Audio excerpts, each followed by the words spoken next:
So welcome to the last session. We finally made it to demonstrating. Probably my favorite part of the whole process is the demonstrate phase.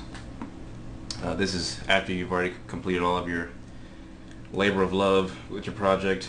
You've input all your materials, your entourage, your structural components. You've made all the spaces work. You spent, your whole college career finishing up this one project.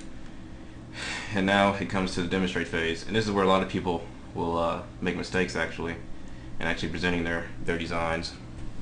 I can't tell you exactly what to portray, but I can show you some different ways of portraying different ideas. You can sort of choose what's best for your project, or emphasize what things you want to emphasize. I'm just trying to sort of show different techniques I've used, and Adam has used, and stuff like that. Jeremy taught me to use them. That's what he did. I listen to what he says. So yeah, something like that. But he's not just going to teach you like different ways of doing it. He's going to teach you efficient ways of doing it, which is something I didn't really notice at first. Well, something like that. But I mean, because this is the part of the project where you go, oh crap, I got one night to turn out a design and make my design look like what it should look like. And this isn't the tried and true method by any means, because we've only used it for what, 2 years? Yeah. 3 years. I mean, yes, it's ongoing, and I discover new ways of diagramming and illustrating my projects through Revit in different ways every semester. So I'm sure you guys will know just as much as me, in these coming semesters, and as you experiment with the program. But anyway, he's teaching you ancient Jeremy's secret. Yeah, some of these are. Of course, I'm still keeping some things to myself. So. Yeah. But along the way, if you have any questions or anything you might have or want me to show that I'm not really explaining clearly, or your own just questions you've been waiting to ask, this is the last class, so ask them now. But so today's agenda is demonstrating your design. So there's different ways of doing that, but primarily it's going to be through views. So we have different types of views. We have setting up views. We're going to go over the importance of duplicating views, and then also view templates. So once you've edited a view, make a template for that view, and then just copy it to multiple views. There's also diagramming in Revit. I'm going to try and show a few things I've done to sort of diagram things such as exploded axons, and using the visibility graphics and filters and things like that to start to emphasize certain aspects of your design. I'm also going to talk about rendering. Using the Mental Ray engine in Revit already in place, we can go ahead and sort of streamline the best practices for rendering in the program, and what options you have available with the program. So setting up renders, executing them, and then best practices for getting the quickest time you can out of those renders. Yeah, that's a huge mistake people make, is the render settings. Oh my god. Yeah. That can make or break you finishing your images in time, literally. You'll finish everything else, but if you're missing 4 images because of some simple mistakes.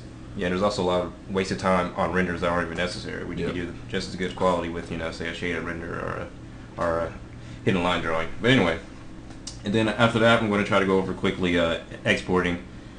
So things to prepare for exports, such as line weights, things like that, hiding things, filtering things out, highlighting things like that. And then types of exports. There's a number of different programs you can export to. There's 3D Studio Max. There's Photoshop, Impressions. I know Adam's used on a few occasions. Nobody knows what that is. Yeah, nobody knows that program. That's a special one. I don't even know that program really. But that's sort of a streamlined Photoshop. So that's my secret. And then of course there's Photoshop, and there's Illustrator and things like that. So I'm just going to show you sort of how to export the right formats for those programs. I'm not really going to go into actually importing them in. I mean, we can if you guys want me to. Just let me know. But so hopefully we can cover all this in the time we have. I'm going to go not quickly but efficiently, hopefully, through this. So good words. So let's go ahead and get started here. Let's go ahead and start by talking about views. So let me bring up my Revit project. And so this is just the simple out-of-the-box Revit project that they give you with Revit 2011. It's called, I believe, the RAC Basic Sample Project. I added a 2 at the end and saved a few different things in here. I've added a few little things. I've changed a few materials, stuff like that. Changed some furniture. Like I put in some of Adam's designed chairs in here, stuff like that. So shoot, dog, you look at that so stuff. I've added a few more things and some little adjustments, but essentially it's the same project that you all should have in your projects folder that came with Revit. So anyway, so we're going to use this as sort of our file to start to play around with and export some things out of. So views. There's different types. It essentially falls into, I'd say, about 3 or 4 categories. You have your orthographic views, which of course are your straightforward level 1 plans, your site plans, your sort of 2D line, you know, flat drawings. Even a section would be a some sections on here would be orthographic drawings. And then you have your perspective views, which are your 3D views, but not to be confused with your axon views. So you have your 3D view, or your perspective views, which, here's one I just set up, which are, I'm sure everybody knows what a perspective is. Your lines sort of close in into a point versus just being flat projections as in your axon views. So here's and then your typical axon view would be just your 3D view. So let me... yeah, the perspectives give scale. That's the difference between a perspective view and a 3D view. 3D view, you have no idea. This could be a toy or it could be a gigantic house. You don't know, but a perspective view is human scale. Exactly. So here you have 45-degree angles, or depending on what angle you have your drawing at. But there's no sort of vanishing point. It's actually a really nice project. Yeah, it's actually pretty cool. The line work's set up nicely already. Yeah. Has a bunch of details in here too that you can see. That's why I chose it. It has some structure in it already. It's got floors. It's got some nice railings, some nice stairs. So I figured it'd be some fun to sort of filter out some of this stuff. So anyway, so I'm sure you all know how to do it in orthographic view, but let's go ahead and go over all these different types of views real quick. So orthographic view. Floor plans are made, you know, when you do your levels. I'm not going to go over that because we've done that before. But say you wanted a section or an elevation. Most of the views you want to create will be here on your view tab. So view tab, just click your view tab and you'll see your different options. Of course, your 2D line work or 2D orthographic views like elevations and sections cannot be drawn in a 3D view like you see here. So you have to go to a plan first, or even a section, before you start to draw views. So if I'm in my level 1 plan, and then I go to my view tab, now you see I have my sections, my callouts, my drafting views, my elevations, and I can just simply click which one I want to do. So if I want an elevation, I can choose framing elevation or just a typical elevation. Just go with the typical.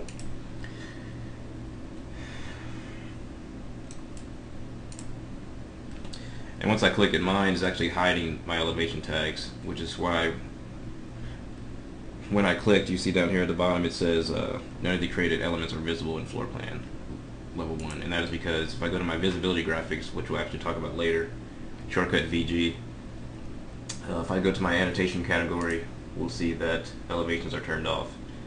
So you're going to want to turn those on, and any other types of annotations that might hinder you from seeing any other views. So section tags or sections, things like that, if those are hidden on this category, you won't be able to actually see what you're drawing. So let me go ahead and turn my elevations on and then hit OK.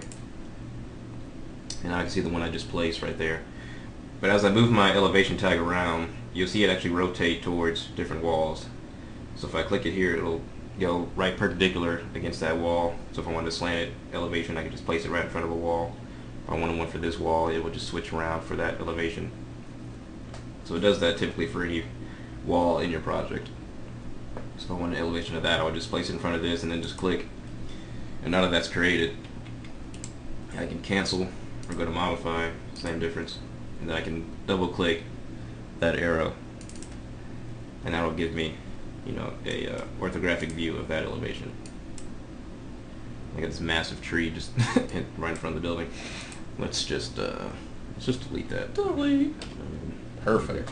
So now you can see sort of that side of the building, and that'll show up in your elevations category under your project browser. So there's that elevation 2A, and I can rename it just by right-clicking and going to rename. I could say slant wall elevation, or whatever. And I hit OK. So now I just made one orthographic view. There's also sections. I'm just going to try to go through these a little quicker. There's sections. Click your section view, and this is just a simple click and drag technique. So I just click where I want the section to start. So let's say we want one going through here and then down, and then I can just click again. And now what I want to do is I want to flip it so I can be looking this way to the left versus the right. So all I have to do is click the double arrows at the top, and that will flip my section. And you'll also see these dotted lines around the view range of that view. So if I pull this back some more, I can see further deeper into the space. But if I don't, it'll stop the view right here. So let me show you what that looks like. If I were to stop the view right here versus dragging it all the way down, let's go ahead and go to our section view. We can do that by just clicking off of it and then double clicking the head of it. Double click that. And now you see that you can't actually see all the way through the space. It sort of stops right at the end of the stairs. And that happens sometimes, and you're wondering what happened to your view. There's a couple ways to correct that, either by going back to your plan and clicking your section view and then dragging that all the way back, and then clicking off of it and then going back to your view.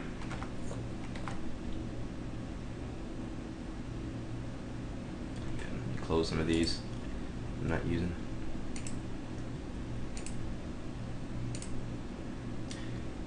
And now you see that you can actually see through the space. You see this doorway back there in the back. But another way to correct that is also to just go to your view properties on the left side here, and it says far clip offset. And I can change that to say as far as I want to. So I could say there's actually in meters, which kind of makes me mad. But the sample project's in meters, but I'm just going to put in, you can still put in feet and it'll be fine. So I'm just going to put in say 300 feet just because you want to see everything, and then hit apply. And now there won't be any sort of, clipping. You can also go to far clipping, and then you can change it from your type of clipping. So you can say clip without a line or no clip at all, and then it won't clip at all either. So a couple ways of correcting that. And I can also go down here and change my view properties. So let's change it to fine detail.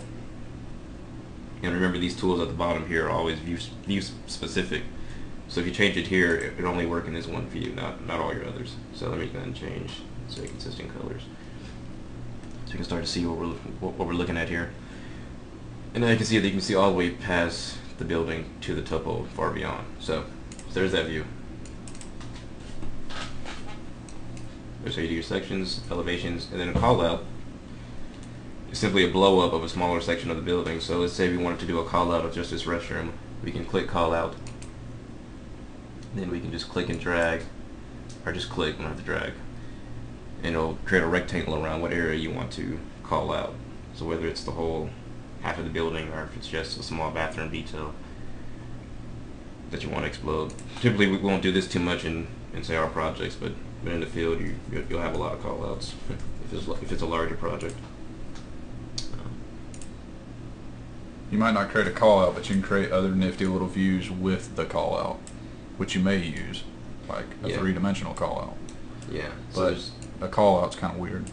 So these are orthographic views, but these orthographic views can also be translated into sort of 3D axonometric diagrams and explosions, which I'll go over in a second once I go into axonometric views and 3D views. All right, so there's our call out. We can always go onto our floor plans and we'll see it right there. Call out of level 1 on the left side, project browser. And I can double click that, and that'll bring me to a really blown up section of just that one bathroom. So, all right, so let's go back to level 1. All right, so we've gone over most of these. Now, the more interesting views, I would say, is your perspective views and your axonometric views. These are both created essentially the same way. So we're going to go to our 3D view, click that, and we're going to say camera. So we're going to click camera, and you'll see in the tool options bar that there is a check mark for perspective. And if you uncheck that, it'll actually give you an axon view But if you check it, it'll give you a perspective view. So this is how you can create either an axon. So I'll go ahead and do an axon right now. I'll just click that. It asks you what offset to put the camera at. So I'm not even sure what that is, but I think it's about 5 feet tall, 5 feet high, which is about eye level, 5 feet 6, something like that. So I'll just put 5 foot 6 inches. It'll place the camera at 5 foot 6 inches from your level 1. And then once I place this camera, let's say we want to place it outside since it's an axon. So we want to look at the building from this top right corner. So I'll just click to place the camera, and then I'll just drag this line where I want it to go, or where I want to look at. And depending how far I drag this, it depends how far your view can actually see. So if I don't drag it all the way to the back, I can't see all of the building. So let me go back to that level. If I click that camera, you'll see it'll show you where the extent is of that camera. So it's looking all the way left, all the way right, and then but only this far. So if you want to see the entire building, we're going to want to drag that little pink circle as far as we can. So what happens if you can't see your camera? In the clip view. How do you get back to it? Alright, so let's say we clicked off of this camera. You see that it sort of disappears. So you have no idea of how to control that camera. One way we can get back to that camera is we can go to the view, which is, I don't even know which one it is, I think 3D view 1. Yeah, you just got 3D view 1. One with no name. So if we double click that view and then go back to our plan, we'll see that it's not there. Now in order to bring that up, we can, while we're on our level 1 plan, we can scroll down to whatever view we want to see. So if I go to the one I just created, it's 3D view 1, and I right click on it, and I go ahead and say show camera. What it'll do is it'll show the camera on that floor plan. So this is something people just don't, go to show camera again, don't know how to do. It's one of those things that's a little harder than necessary. So yeah, there's finicky ways of doing it. Like if you're in that view and you've highlighted the view box and you double click an open view, a view that's already open, it'll show the camera like it did in the first instance. He already had that floor plan open, so the camera just stayed visible. yeah, so it'll be But then nobody ever figures out how to actually get back to the camera. It ends up just being one of those things that I see people create 30 or 40 views just because they think it disappears, and it never Yeah. does. So it's still here, and once you have that camera selected, you can see it in all your open views. So I'm just control tabbing here, and now I can see that same camera in my elevation. This is also helpful when you're trying to sort of, say, get a higher view angle or something like that. You could go to your elevation view and then drag that camera up, and then go and control tab to get back to your view, and it'll show you the updated look now. So here's how it looks now, a little higher. You can also go to your 3D view. So click the little house button up here at the top, and your camera disappeared. But using that same technique, we can just right click on our 3D view and say show camera, and now we can see that camera in 3D. We can actually move it in 3D as well. So I can click and drag this wherever I want to get it exactly where I want it to be. I can twist it some if I want to. Many times what I'll do is I'll let me hide my hidden windows. Close hidden. I'll close my hidden first, and then I'll open up this view, and then I'll WT, which is window tile. You can do the same thing by going to view, and where's window tile? There it is, tile, this little tile key right here. And then I can see both of them at the same time. And I'll zoom fit over here, and I'll zoom fit over here. And then I can move this camera around, and then I can see the adjustments change in the other view. So I can keep playing with it here and say plan, and I go to my top view and then move it a little around some a little bit. And then I can go to an elevation in 3D, then move it up a little bit, just to get that perfect angle that I want. And then if you want to, go up higher or something, whatever you want to do, and you can see exactly what happens in your 3D view to on the left here. Another way to actually move that camera around as well is if I'm in this view, let's say it's maximized, and I want to move the camera around, I can easily select an object in this space. So say I can click this window, and I can orient myself around that object by holding down my shift and then the middle mouse button, just your orbit command.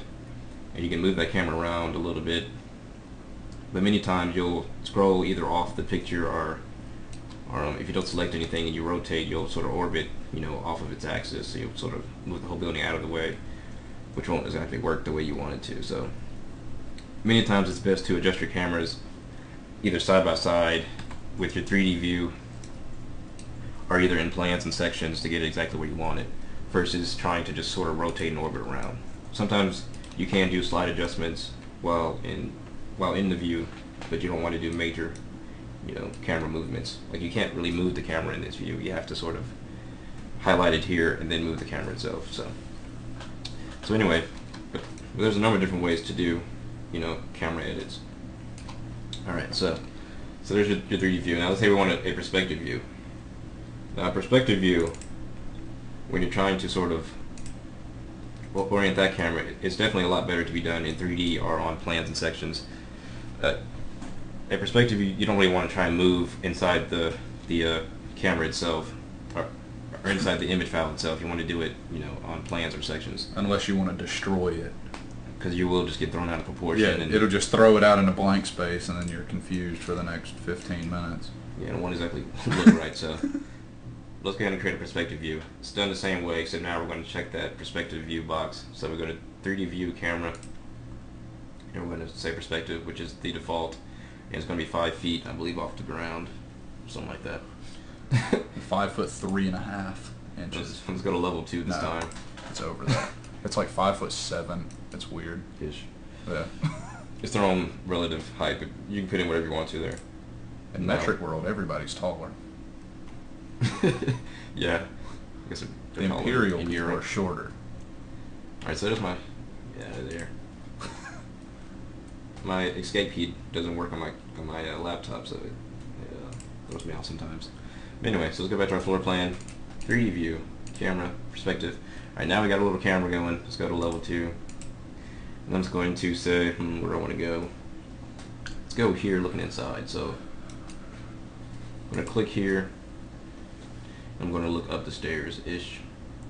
And I'm going to keep dragging this past the building because I want to see all that. I don't want to see, just to the stairs. I want to see all the way through. So I'm going to click and drag that all the way past. And I'm going to click. And now you see I'm at level 2. Another way to adjust your camera is to go to your view properties. So on the left side here, if we scroll down under our properties dialog box, we'll see camera and we'll see eye elevation and target elevation. So right now the eye elevation is 4750 from ground zero or 0, 0. So we can change that to, let's say, 1,000 meters, whatever that is, or 1,000 millimeters, or whatever they're doing. I don't know. And then let's change our target elevation to a little bit higher. So let's say 7,000, and hit apply. And now we can start to see a nice little different perspective. And what I'm going to do here is I'm going to just stretch out the bounding box just a little bit. You don't want to change this box too much because the more you do, the more forced perspective you have, which could be cool sometimes. And I'll show you how we're actually going to use that to our advantage later on. But typically, the more you stretch it, the more distorted it becomes. The more garbage it becomes. So if I drag this all the way right, you'll see that it starts to elongate, the windows and the person. Wow, is that man 9 foot tall? I'm not sure. Yeah, is he really close or is he really far away? Pull this all the way up, and then you get a crazy look that way, which that actually looks kind of nice. It's kind of like a wide-angle lens view if you were to keep stretching this out. So sometimes if you want a nice wide-angle lens, you can sort of place your camera closer and then just drag out the edges to get this crazy intense perspective, which I do, sometimes just to make it look more dramatic than what it really is. And this space seems a lot bigger now, even though it's really a small living room. So it has its advantages and disadvantages. But if you want something true to scale, you're going to want to keep those bounding boxes where they were originally. Also, in order to increase the size of this image, let's say you want to make a certain exact size for exporting, you can always go to your size crop up here at the top. So I click that, and then I can change the width and the height. And it doesn't actually change the bounding box, it just changes the actual size of the image. So if I change this to, say, 24 by 36 inches, let's say 36.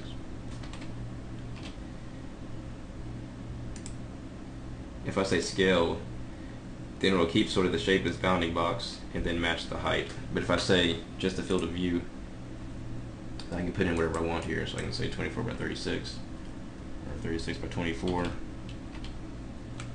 tell me if I'm going too fast or you have any questions. Just let me know while we're going here. Sometimes I go kind of fast, I guess, because I'm used to doing this so much. Let's say apply. Whoa.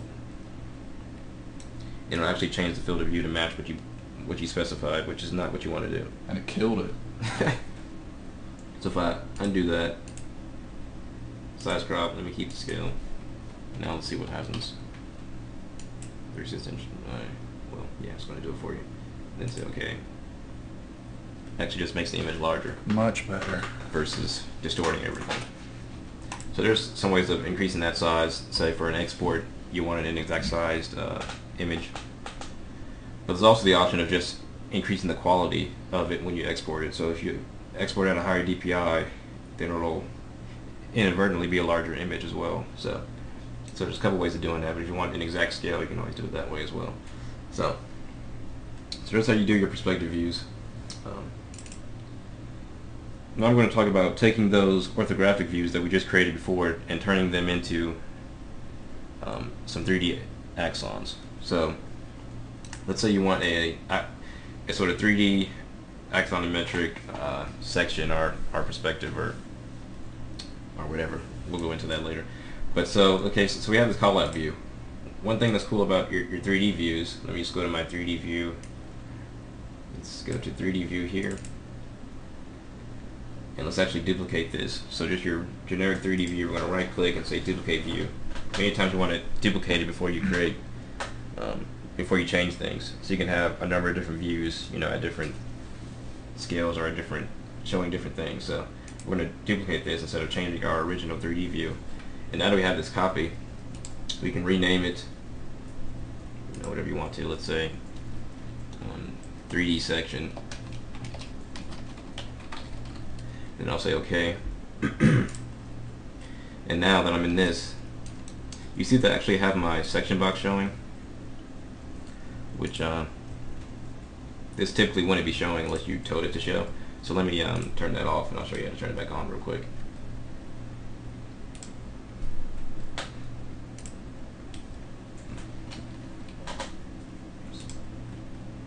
I love that diving board in this house. Well, I'll just show you where it is right now. Yeah, no. Like, what's that for? That's so you can spy on the people entering the house. Like, there's no lake or anything. Like, what are you looking at over there? But anyway, all right. So in your view properties, you'll see it has section box checked. Typically, it's checked off by default. So if I hit apply on that, you'll see that it'll just show everything. So if you actually want to have a section 3D axon or 3D section, you actually have to turn that section box on. So one way to create a 3D section is just to go to your 3D view, turn on your section box, and now you see this box that starts to define where the section is coming from. And now I can move this left or right to start to crop things. So if I push this back, I just select the box, and now I get my push arrows, and I can just push it from the front back some. Push a little bit more so I can actually cut something. You can see it actually will cut the front half of the building off. And you can do the same thing for all sides. So I can zoom out some here and I can take this right side and pull that in some. Oh, let me not take the right side since you can't see it anyway. I'll take the left side and drag that across and cut off this wall on the left side. A little bit too far. Maybe a little bit. And now you can actually see sort of an axon section of your building, which can be extremely useful in a lot of your projects. It's very simple to do. It's just a matter of turning on the section box in the 3D view and then playing with it. You can also rotate this section box as well. So if I zoom out some here, I select this box, we'll see a little turn cue at the bottom right corner of the box. Sometimes it switches places, so you just got to look at all the corners to try and find it. But just take this little thing, you just click and then you can drag it around. So I'm going to rotate it a little bit. Then I can unclick, and now I have a sort of slanted section box.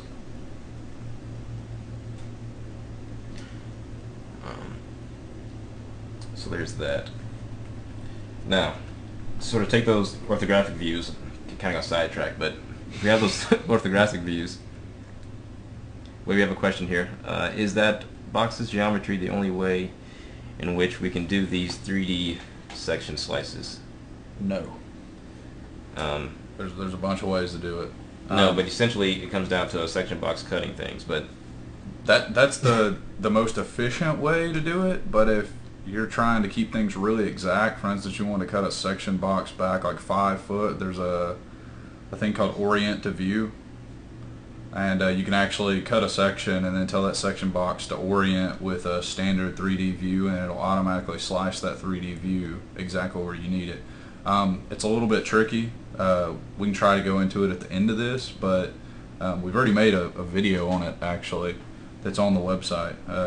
yeah, but essentially, I think if, like, say you're trying to do like a Cricut section box, I don't think that's possible in Revit. You can't sort of draw. Let's say we are on our plan view.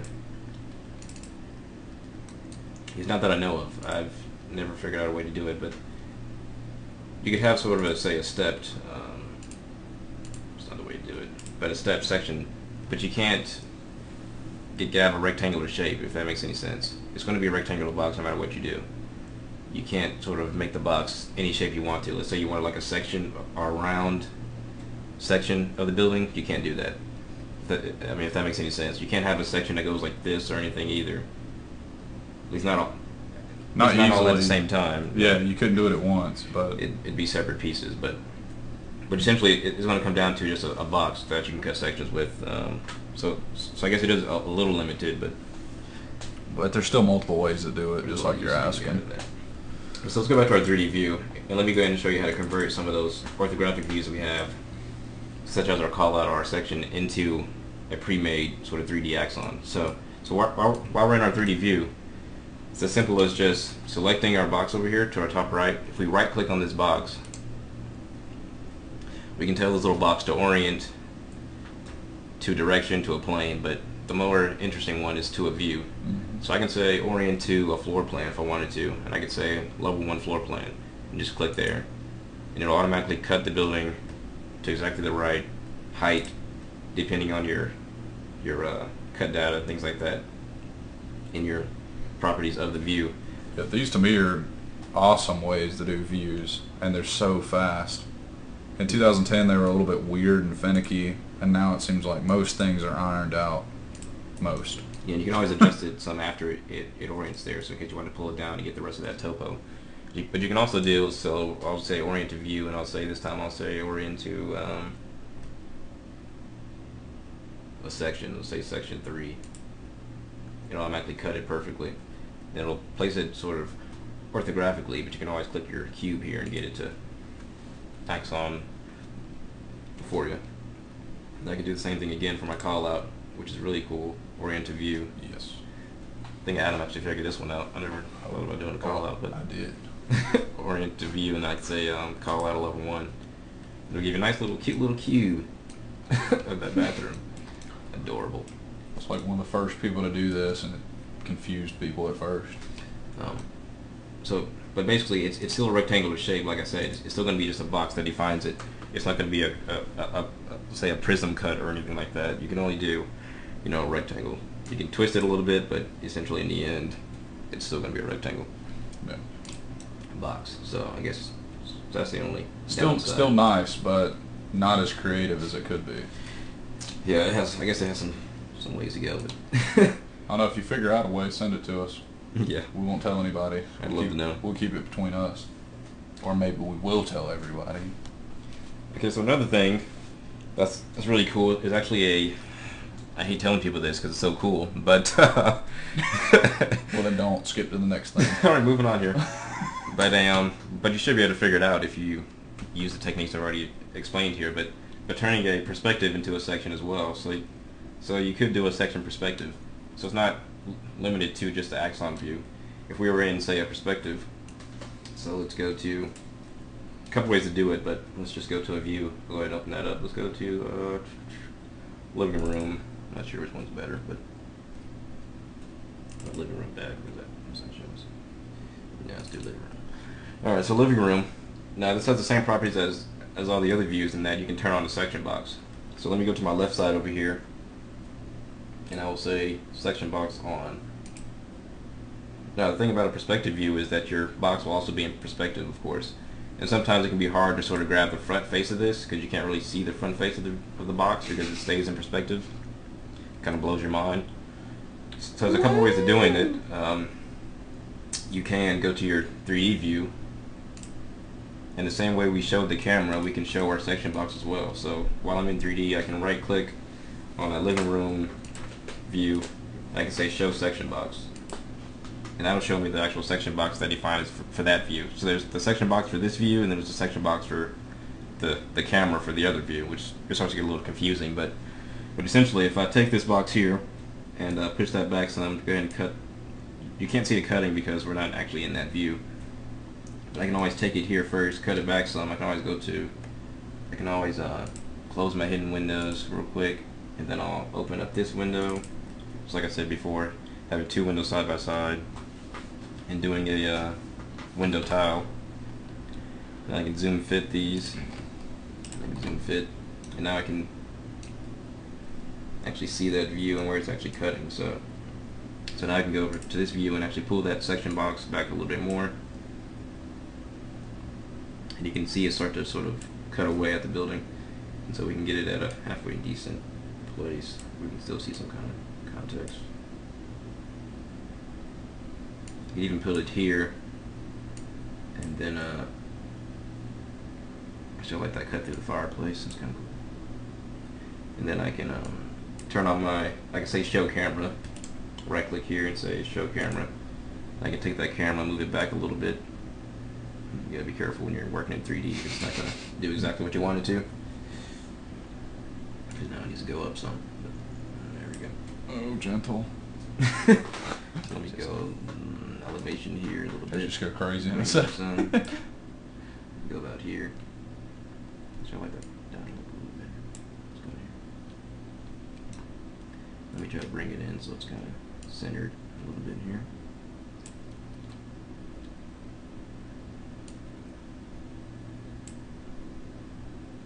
And this is where you might want to force that perspective a little bit, so let's zoom out some and let's stretch out the sides of this.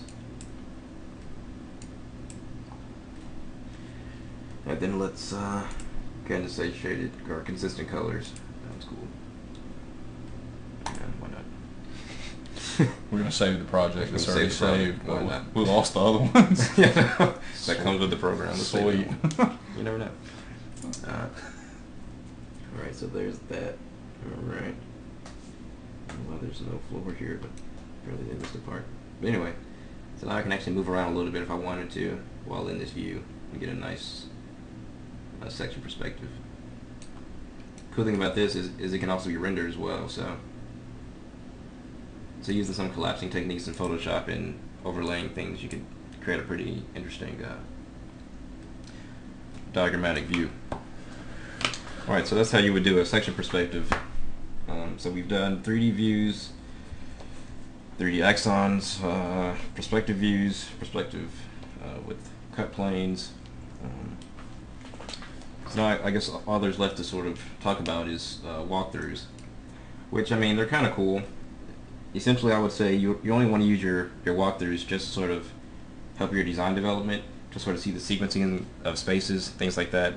I want to actually use it for like a final rendered animation. That's not what you probably want to use that for. Oh, we got a question here. Can you do exploded axons? Whoa there. No. Just playing. Of course you can. It's not an explode. He's going to get to it in a little bit, actually. Yeah. It's not called an exploded axon. It's just Jeremy figured out a way to kind of creatively make Revit work for him to create an exploded axon, but it's still not an exploded axon per se. I actually have one I made, and we're going to actually go through that whole process if you guys want to, of actually creating one. I thought I had one on here. I think it's on my sheets. I made a sheet for it. If you've got the book already, one of the kind of axons that he did is actually in there too. So here's what I did last night, which is really cool. And we can do that like right now in like 2 seconds. But so here's an exploded axon done all in Revit. What is up with this? Is it showing cameras or something? Okay. So essentially, what I I did here was you set up your view, you use your section blocks to cut things up, and then you save each one as a separate view, which I'll show you here. If you look at my 3D views, we have 3D axon bottom, so there's one piece with the bottom, then we have mid, then we have the top, and then those were all brought onto one sheet to compose. Yeah, this is what we were talking about when we said, you know, like, not many people do this in Revit. Yeah. But it can do it. You just have to know how to do it. It's true. Like, it's not one view, and that's what most people think, is you're creating one view and you're just kind of slicing it up and splitting it apart. But you wouldn't want to do that to your model. I guess you could. You could go in and just cut through your model randomly and start pulling CRUD apart, but you wouldn't want to do that. So this is like, these are actual views, and then I just added on some 2D line work just to put in some connecting lines, and then I just put in some leaders for that, and then I exported it to Photoshop. So here's one with shaded, or not shaded within it, but the realistic view, and then the line drawing, and then I just collapse them in Photoshop, and it gives you the nice, sort of more abstract representation of the building. But don't tell anybody. No sharing these secrets. But it's really not that hard. It's just a matter of duplicating views and then composing them either in Photoshop or even here in the project. Like here's the one I did in the project itself, and I could easily change these actual colors and things like that. It's just a way of thinking. It's not hard. It's just you got to get your mind in the right place, really. Once you start thinking creatively, you know, outside the computer, you can start thinking creatively inside the computer, and then you start doing stuff like creating crazy diagrams. Yeah, so there's that, and then you also see here how I sort of shaded the cut planes with an orange overtone, which I'll show you how to do that in a second, once I go into the second part of this, which is diagramming through Revit, which I already showed you how to do it, so looks like we're done with that part. Let's move on here now. But this is what I'm about to go into now, is, oh yeah, no, I was doing walkthroughs. Don't let me off track, people. Alright, where was I? Let's go back to level 1. Alright, hurry with that walkthrough so we can get the cool stuff.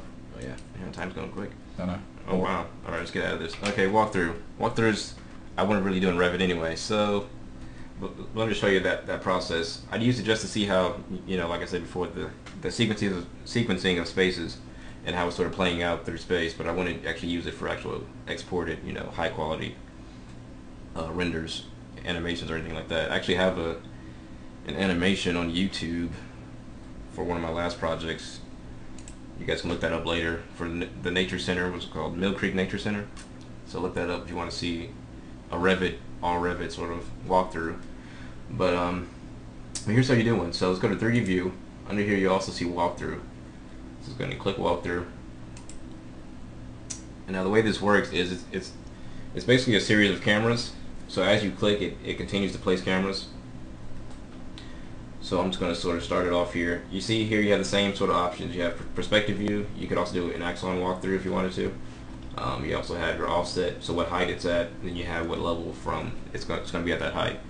So another reason walkthroughs are kind of hard in Revit is because you can't really see multiple levels. So you can't really go through multiple levels like 1, 2, and upstairs, things like that very easily.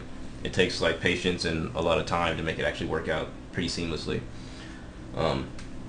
So anyway, let me go ahead and start doing it here. So I'm just going to start placing the cameras where you want the image to start at. So I'm just going to place it top right here, and then I'm just going to go towards the building so you can start to see the building as you walk. And you'll see, so one's been placed, and now it gives you sort of some arrows pointing where you're going to be looking next. So here's towards the building right here. I'm going to click there next, and then it slowly creates a spline out of the points that you're clicking. So, and once this is all finished, I'm just clicking, you know, 1 point, 2 point, 3 point. I'm just going to keep clicking. Now to go up some steps here, I'm going to place a point right here at the bottom of the steps. Now to go up to the steps, I can still change these heights. So if you look at the top here, I can actually change this from 1750 from level 1 to 1750 from level 2. So now the next point I click will actually be this high off of level 2. So now I click that first point at the bottom of the steps, and I'm going to click the second one at the top of the steps. Now you see, now I can't really tell where I am on level 2 because I'm still on the level 1 floor plan, which is why I say it's a little confusing and hard to do, you know, multiple level connections. But anyway, I'm just going to sort of guess where I'm going here. So I think I'm in the kitchen now, and I'm just going to sort of go this way off the steps. I'm going to look that way. I'm going to look downstairs a little bit. Then I'm going to go out the door, which I believe is over here. And then, If there's not, there's a wall there you can go through. And then we're going to pass down the side of the building and out. And, okay, so once I'm done clicking, I've done the last point, I got to go up to the top and say finish walkthrough. Big check mark. Finish walkthrough, and now you'll see there's your walkthrough in plain sight.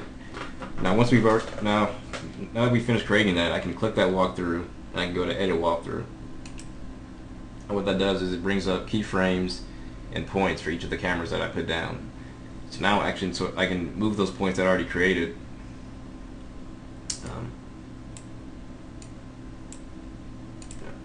I can move those points, but before I can do that, I have to tell it what I want to actually change. Right now, on my controls, you'll see it says active camera on your tool options bar. You can change that between active camera or the path or by keyframe. So if we want to actually change the path, we have to click path first, and now we can move these points around. So let's say we want to start, over here or something versus straight there. That's what he's trying to get at. It is very confusing. Yeah. It's not user friendly at all. Yeah, it makes sense. To do it, it just takes a lot of time to make it really high quality. The problem is whoever developed the walkthrough thing, fundamentally, you could use a walkthrough. FormZ's walkthrough type button, that's just as finicky as this one, but it's almost like when they developed Revit, even the walkthrough button is under the 3D view button, and a walkthrough is fundamentally different than a 3D view. It's multiple 3D views put together, but why it would be formed under the same structure as a 3D view is kind of confusing. But after you kind of get what you're doing, it becomes a lot easier. But at first, it's a pain in the neck. Like, I wish you could edit the cameras like as you were going. Yeah, no, not after. Not after, because if you set up, 80 key points that you turned, that's 80 individual camera frames you have to go back and edit, which is kind of ridiculous. In some cases, FormZ may be easier. I don't. In some cases, FormZ's was a little bit easier, but the fact that FormZ's only worked like 70% of the time bothered me. Revit's will work every single time, and you can create a really simple walkthrough really fast. Yeah, if it's one level and you're just going through a space real quick, you just want to see how it looks. If you're walking through it, it's very useful. It's the bi-level stuff, and sometimes the timing's not right, so it'll seem like the camera's running, and then it'll crawl, and then it'll run again. Which you can adjust all those things as well. It's just almost worth not doing it.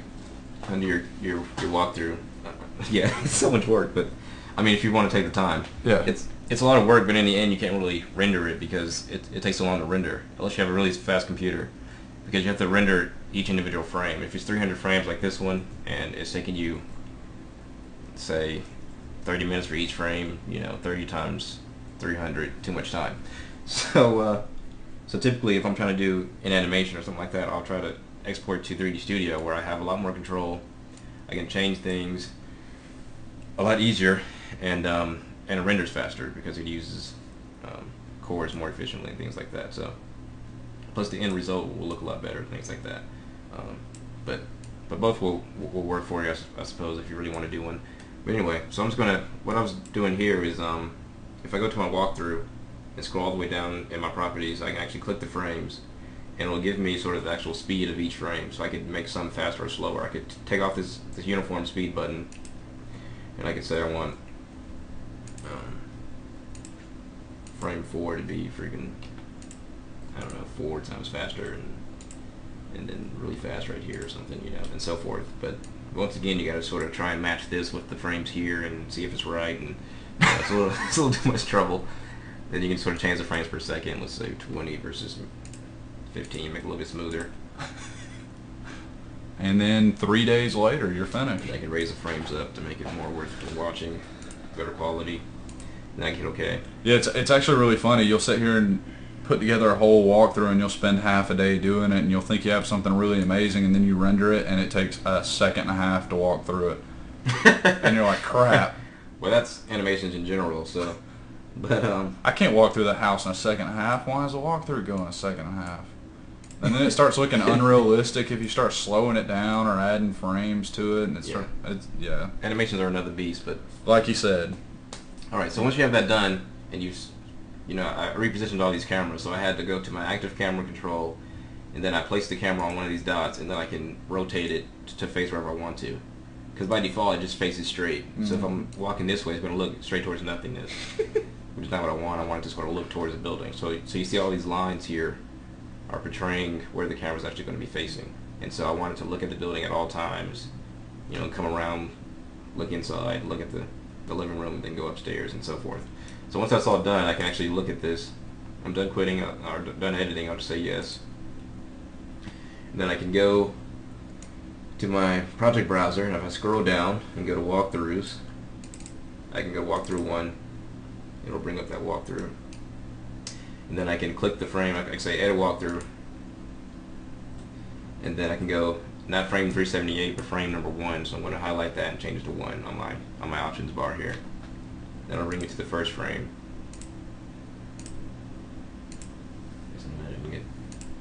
It does that randomly.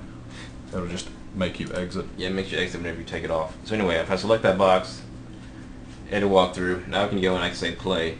It'll play it from the first frame. It'll do it whatever quality I have here, which is medium detail, hidden line, no shadows.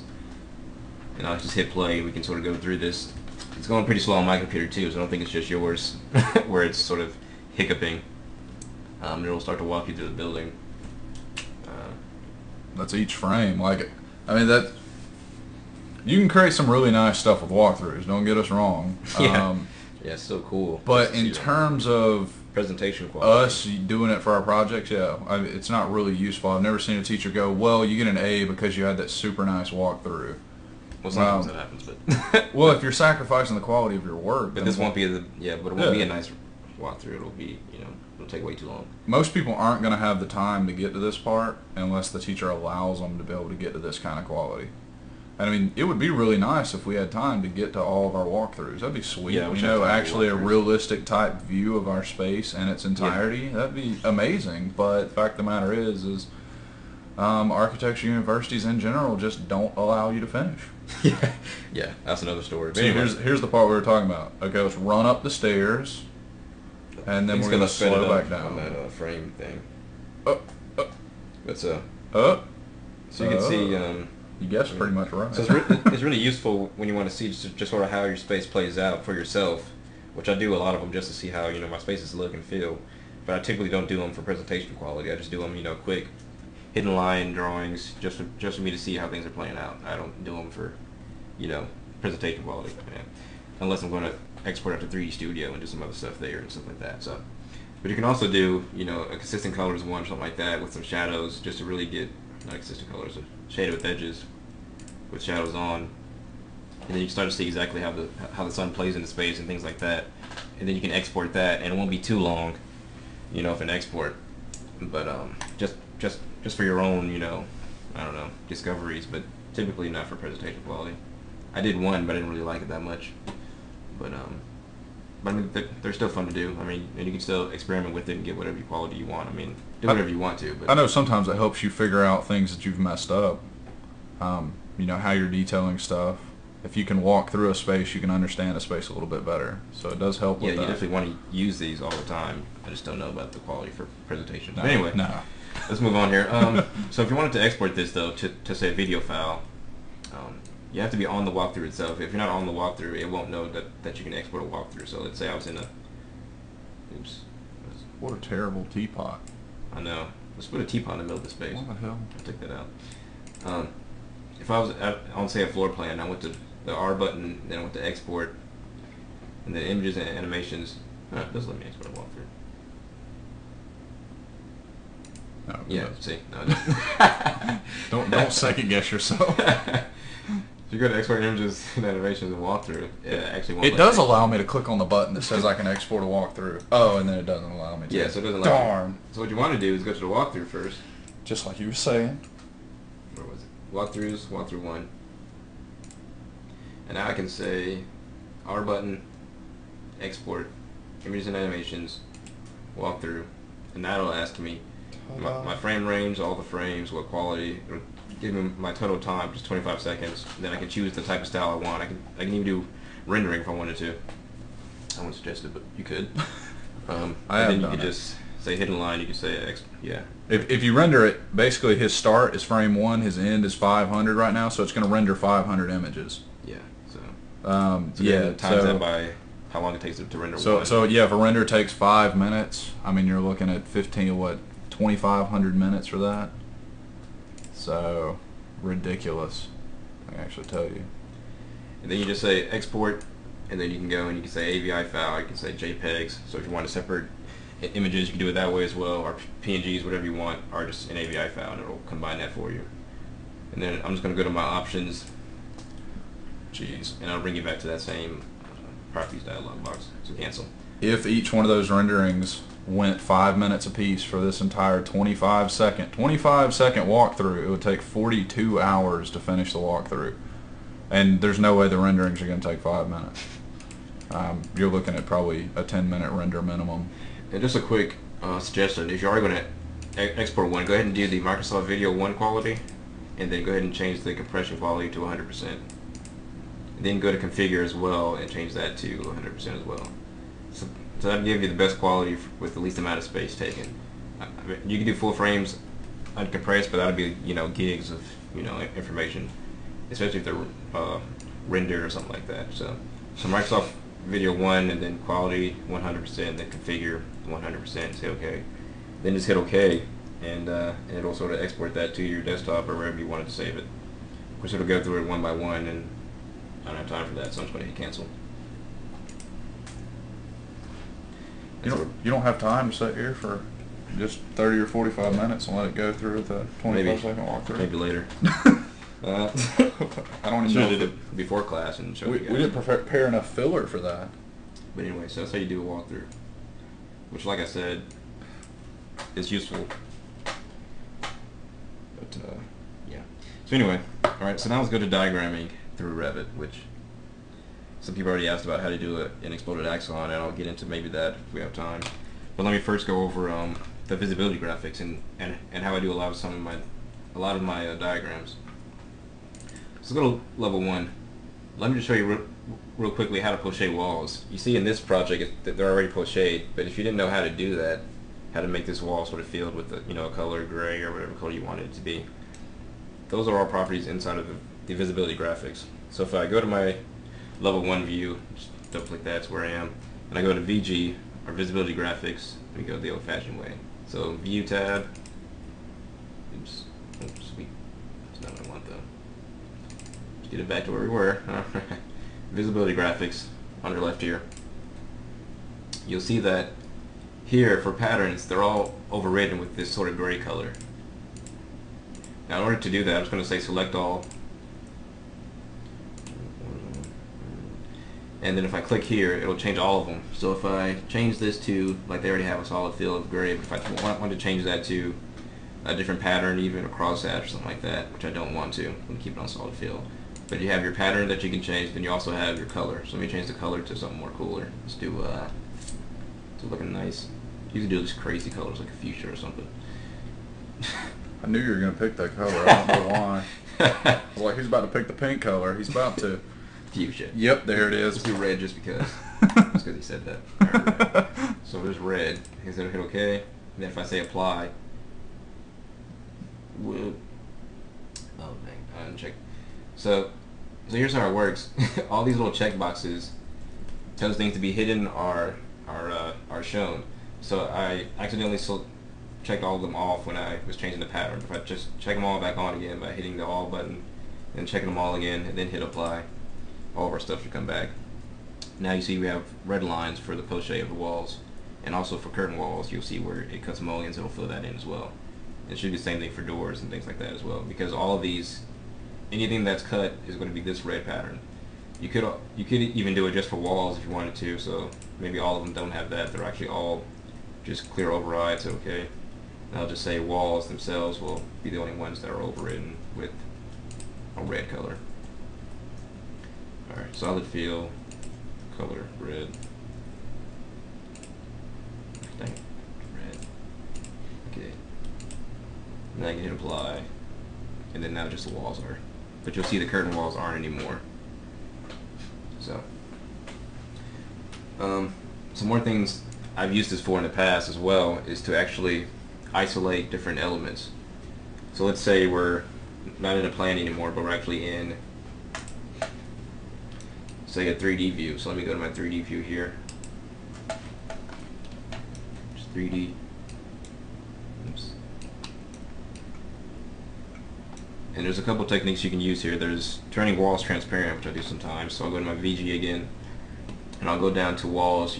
There's a category for essentially every element in your project. There's structural beams, there's walls, there's floors. If they're in the right category, then they'll also be changed as well. So I can go to my walls and I can say all walls be transparent. So at the end here where it says transparent, I can check the walls category. I can say all windows as well, transparent, which they should be anyway, but but not the frames of them. So let's turn everything transparent, and we're going to go to curtain panels and curtain wall mullions as well. Let's turn all those transparent as well. So hopefully all the walls and wall systems like curtain glazing and stuff like that will also be transparent. And then I'll say apply. I'll say OK. And we can see now that it actually turns those all transparent. We can still see the lines that define them though, which I don't really like, but if we were to change this view category to just shaded, instead of shaded with edges, all you would see is just, you know, your doors freestanding somehow. It's actually really weird that when you did that, it slowed the rotate down. Like yeah, when there's you less lines. You made a less geometry, and it made the. It just seemed like that. It's weird. It made it kind of finicky. It's kind of strange. I think if you took geometry out, it'd make it faster. But then it sped back up when you went to the shaded view. Yeah, weird. So you could do that, and you could hide all those as well. Let me go and put on fine, and let me change this back to consistent colors. So that's one way to just hide those. You could also turn them off completely instead of just transparent. So we can say all walls and curtain walls will be turned off. So I'll select all those, and I'll select all my walls. And these are just techniques I've used. Let me do doors too, just because they're just like freestanding by themselves anyway. This is just sort of my own suggestions for, you know, some diagrams. If I wanted to show just the floors and sort of the people inside, I might just turn off all the walls. This kind of stuff, like, if you think of an idea, if you're messing around one night, you know, start saving screenshots and then contribute it back to the website, you know. Help people that are in your same shoes. Yeah. And another thing I do a lot is do some exploded axons, but the axons will actually be of the different components of the building. So I might highlight the structure, and then the floors, and then the skin separately. So I might say visibility graphics. And the way to do this is you want to duplicate these views before you do stuff like this. So let me they went and say, oh, turn everything back on. Say okay. Oops.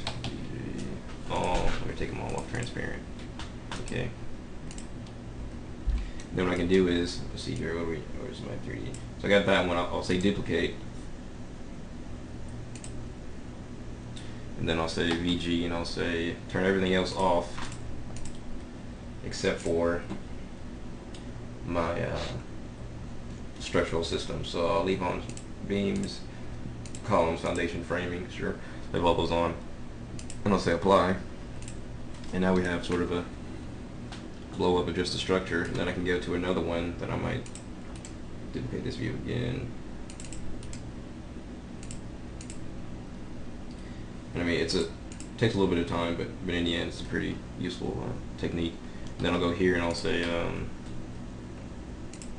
turn everything else off except for the floors or the walls or something like that. So I'll turn everything off except for walls. Oops. Walls and curtain panels and things like that. Then you can have sort of your skin. It's actually kind of cool just with those two. Yeah, this one's pretty. It's kind of nice. Then I might do one more just to show just the floors. I'll duplicate this view again. And I'll say VG. Then I'll say all none. It's all, uncheck them all, none. And then I'll say turn on my railings, ramps, stairs,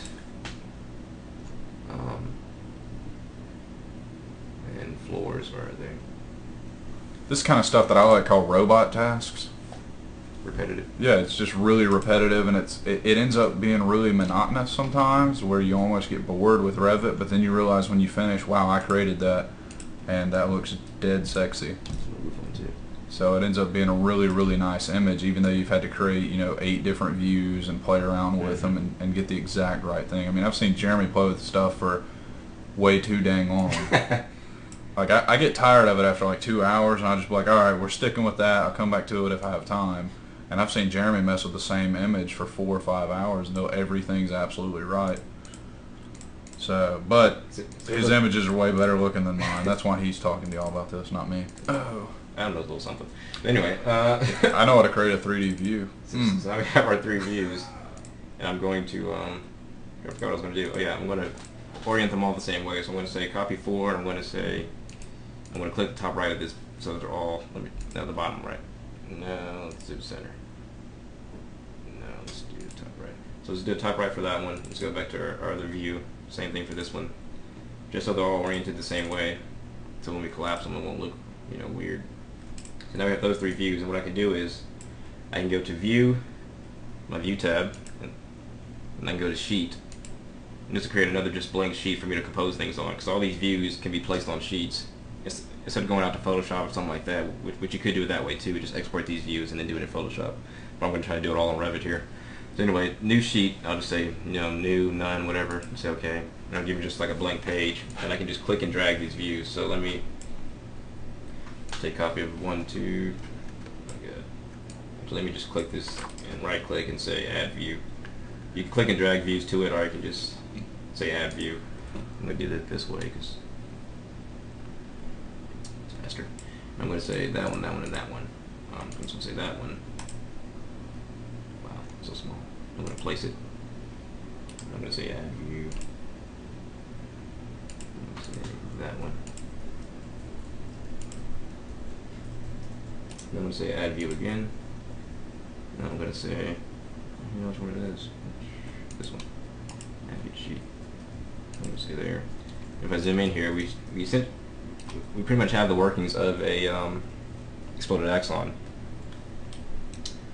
What I can do now is, if I really wanted to explode it even more, I could, activate this view right here. And then I could turn the section box on and tell it to cut, that part. I'll just cut it. I don't want to orient it differently or it won't look right, but I'll just cut it to where cut that part's out. Then I'll say finish. I'll deactivate view. And I can take this one and I can move it up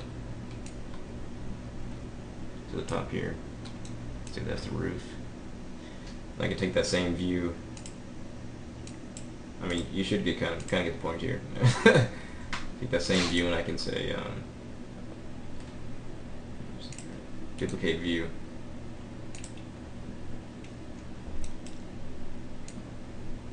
And then it should be up here, and I can say add view to this. This will be the last thing I'm going to do for this. Because it's going to be too long. Or take all night. I can say, where am I? Oh yeah, click the sheet itself, say add view. Then I'm going to add that one last one I just created. I can put it centered on these. And I can take this one, activate the view, and I can say you get shown, but you don't. I can cut off that top part and just put on the bottom part. And so basically, using the section box and duplicating views and then composing them on a sheet, you can start to create these exploded axons that you all want to create so badly. And I'll just deactivate the view. And then I can go to the properties of those and tell them to turn off the section box and things like that. And then we'll have, essentially a exploded axon. I can adjust this a little bit. I could even go to this view real quick and just tell it in the visibility graphics to actually have the site. So I'll check on the site and topography, hit OK. And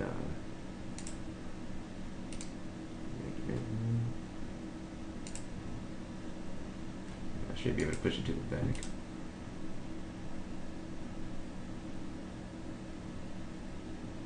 Push to the back.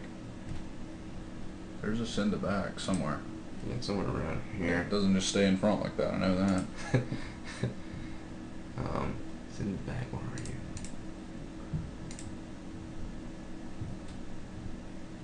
you? Anyway. We swear there's a way to move it to the back that's easy. Anyway, we're just going to say screw it. But essentially, you can move that to the back. If I think of it while we're going, then I'll tell you guys. And then bring those to the front, and then it'll look right. But screw it. So anyway, so there's your axon view. Let me just take the side off since it doesn't want to work right. Sorry, little. I mean, this is one of those things, though, like if you were exporting each one of these images into Photoshop, and then you realize, oh crap, I want to put the side under it, then you have to go back in and just edit that one view, and then, you know, re-export it, and then change that picture in Photoshop. And I mean, maybe it only takes you 5 minutes to do it, but if you're setting up, you know, 5, 6, 7, 20 different little slivers, and you notice little bitty anomalies on each ones, it's easier just to go ahead and correct it in Revit and then export one image rather than, you know, fix, you know, he's got 4 images here basically, and then try to compose that in Photoshop. It's a little bit slower. Yeah, it's slow in Photoshop, definitely. And this is something I think just recently is when we've started talking about. No, yeah. Like, this wasn't something, people don't do this. Bottom I line, do it in Photoshop and stuff too. So if you look through the whole Revit book, you'll never see somebody mention 3D axons in Revit. You just won't. But it doesn't happen, and nobody uses them. They're not really that necessary. But we need them. We as architects, designers, interior designers, any of those, we need them, definitely. Even if it's just like a detail breakdown, like maybe a little component you yeah, you made. just want to explode something out. Yes. Yeah. So once I have this exploded, I can go ahead and go to my annotate category, which I don't think we've talked about this sort of tab, but here you have sort of your line working tools. I typically do it all in here versus going to like a CAD or something like that, or even in Photoshop. I'll come here and I'll say detail line, and I can sort of just draw right on here. So I'll change my lines tab to hidden right here. Then I'll just click and drag some lines here just so you can start to see how they're starting to connect. And I'll just, you can also tell if things aren't lined up as well. So these aren't lined up exactly right, but just drawing some lines here. Cancel that. And now you have that, and then if you want to add some tags to it, you can go back to your annotate tab, and then you say text. And you can say one with a leader, maybe this one 2 segments. Click that. Then you can just sort of pull off, you know, different things. You can say, bam, bam. You can say this is the first floor. This would be a sick drawing if it was like really big, like 36 inches tall with all the detail wrote on it. It would be a sick drawing. And go here and I can say, line them up easily. Exterior cladding or something.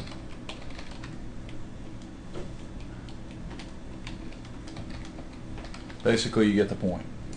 Yeah. So then you start to explode that out, and you know, keep playing with that if you wanted to. Change appearances, isolate some things, draw out primary colors, things like that if you wanted to. Emphasize the walls versus the floors. I mean, the possibilities are endless essentially. So, all right. So there's that. Get me out of here. Modify. I love that there's a spell check in Revit. Yeah, that's pretty sweet. Definitely useful. It almost bothers me though. It's like most people that are using Revit have been to college, and then you're messing up words like exterior. Still, you know. I mean, it's still useful to have. Spell check that thing. There's some crazy words in construction. All right, so there's more things to go over in the diagramming through Revit, but we haven't even got to rendering yet, so that's not cool. So let's well, let me do one thing. And there's other ways to highlight things as well. So let me go to a 3D view here real quick. Just go to 3D view 1. I don't really like this view, but whatever. And another way which Phil actually talks about in the Revit Mastering Revit Architecture book is actually adding a phase to your phasing properties to actually change all your materials at one time to say just a solid white color or solid any color or any material really, just to give it a nice uniform look that's very diagrammatic and very abstract, without sort of having to render all your materials and reflectancies and things like that. You can actually override all your materials using the phases. I'm just going to show you how to do that real quick, just because that does come in pretty handy. It's a pretty useful thing, which I hadn't really even thought about really until you mentioned it in the book. But there's a lot of stuff I haven't thought about. I've been using Revit for 8 years, so yeah, 7 years. I've been with it since it was a baby. I still don't understand a lot of stuff. So I'm just going to go to my Manage tab, and then I'm going to go all the way to the right where it says Phasing, which I'm not going to explain phases here. No. I'm just not going to. Never going to explain phases. I'm going to explain how to make a new phase. Phases essentially are filters. And what we're going to do is create a new phase just to filter out all the materials to be overridden by one type of material. So what I'm going to do here is go to my phase filters. This one actually wouldn't be here typically. It would just be these. I'm not going to go over these, but anyway, so we're going to say new phase. I'm going to say new, it's going to be called filter 1, and I'm going to change this to overridden. What it's going to do is override all the new, newly built, walls, roofs, floors, masses, anything that you just created typically falls into the new category, unless you change it. And so if we override the new material, it'll actually override all the materials for anything in the project. So I create the new filter, call it overridden. And then what I can do here is, when I go to new and I tell it to be a material, right now it's just a phase new material, which is a generic one. If I go to the render appearance, we can see that new material is actually just a generic, flat material. Let me change it to something a little bit brighter. So let's go to gypsum. It's probably a nice gypsum wallboard that's just white. That's blue. So I'm going to go to paint. Maybe it's the paint that's just white. There we go. So the paint white, I'm just going to change it to that material. Really doesn't matter, but whatever material you want. Actually, it'd be kind of cool to do glass. Change everything to glass. That'd be ridiculous. It's like Formsy stuff we used to do. Just hidden line. Anyway, so white material and project phases. We'll just say okay. We're done with that. Now, if we go to this views properties and scroll down, you actually see an option for what phase it's under. So phase filter right now says show all. I'm actually going to change that to the one we just created called filter 1. And what that will do is override all the materials. You can't really see it, but it did it. It's magic. We're not even going to prove it. It just did it. So if I hit render now, which I'm about to go over rendering in a second, it'll actually, you'll see that all the materials have actually changed to just an opaque white material. It shouldn't take too long. Just all white. And now you have just a generic, this has its uses. You could always do it in all white model and then do something in color just to emphasize, this datum line down the building or something like that. Yeah. So there's different uses for that as well. But you'll also see that it changed all the glass to just a white material, which means you can't really see any sort of transparency. What you can do for that is just go back to your favorite dialog box, the visibility graphics, VG, and then say turn off your curtain wall panels, and then hit OK. I'll turn off your windows as well. Why not? Hit OK, and now you can sort of see through there, and now when you render it, it'll show at least a little bit of... I really have to point out, if you're hearing stuff right now, like people yelling and feet stomping, this has been like the loudest day ever. Like the roommates upstairs like stomping around, yelling at the TV, and then outside the neighbors like yelling at each other. Like it's so confusing. We have had like a quiet webinar day every time except for today. It's like people are actually outside and stuff. My roommate just yelling at the TV. It doesn't make any sense. It's because Georgia didn't score a touchdown. That's why he was yelling. I had to tell him to shh. Yeah, we're coming live here. Yeah, no edits, just raw. Just ignore all that stuff. Just raw, and we're not taking this part out either. So raw education. All right. So anyway, so there's how you can sort of change all the materials at one time. All right. So let's go over rendering, since we've done a million other things, but haven't really talked about that. It's not really even that important, is it? Rendering? Yeah, no, nah, it's not really. You don't need those. So let's go to a nice, cool looking view here. Let's see what we got. I really like this view. If it'll come up. So let's look at this one. Right now it's actually on the new realistic rendering um, display properties, which we can also change it to consistent. Just to let you guys know, the realistic is the slowest one to load, which is why it took so long. Consistent colors is second, or actually shading with edges is second to slowest, then consistent colors, then shaded, then hidden line, then wireframe. So wireframe's the fastest if you're trying to do stuff very quickly. So I switched to a wireframe view. And these are kind of confusing too. Consistent colors really used to be shading with edges. That's all it was. And then they decided consistent colors needs to be a little different. And a lot of times you can't even tell. Like if he changes from shading with edges, consistent colors, it brightens it up. Essentially because there's no shadows. Yeah, in consistent colors, it's every surface is always flat and there's no reflectivity at all. And with shading with edges, you'll still get the light reflections a little bit. So if something's bouncing, you'll have a darker or a lighter image, depending. Kind of weird. So before I render, I usually like to sort of make sure the sun's actually coming into the space, because it's going to be a interior sun only shot. So let's go ahead and hit, if you hit SU,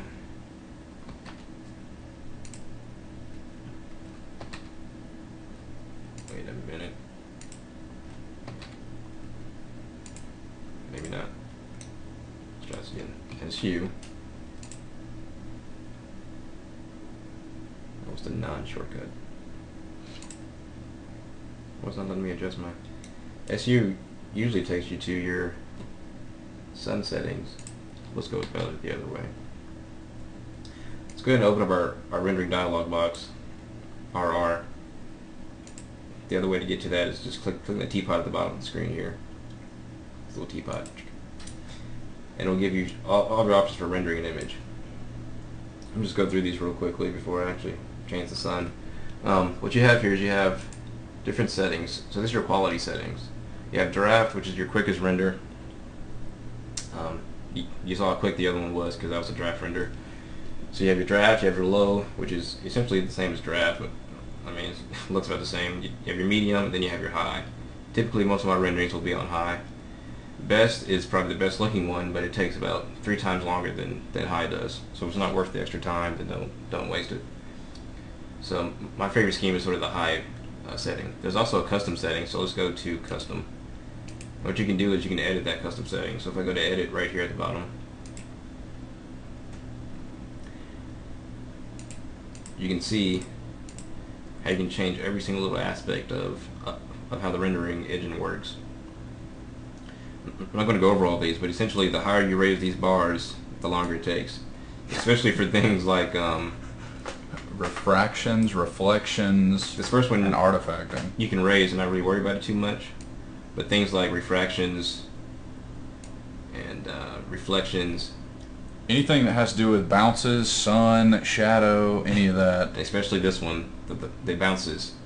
This essentially multiplies your render times however many times you put this to. So if you put 3, it has to render it 3 times versus just 2.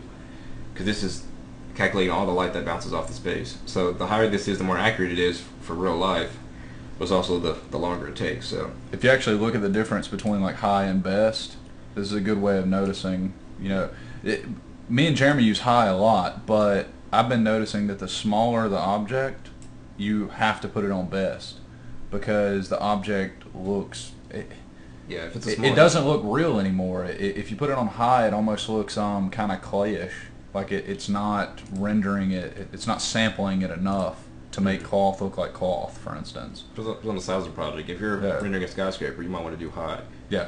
If you're doing, you know, just a small, house object itself. This house might even be one of those in-between stages. Even this house you could do best. I mean, if you have a good enough computer, easy. But high is like the tried and true. But I was thinking high because I've done my skyscraper project. That's really what I'm suggesting here is if you're doing a project that big, I guess, is what you want to do high.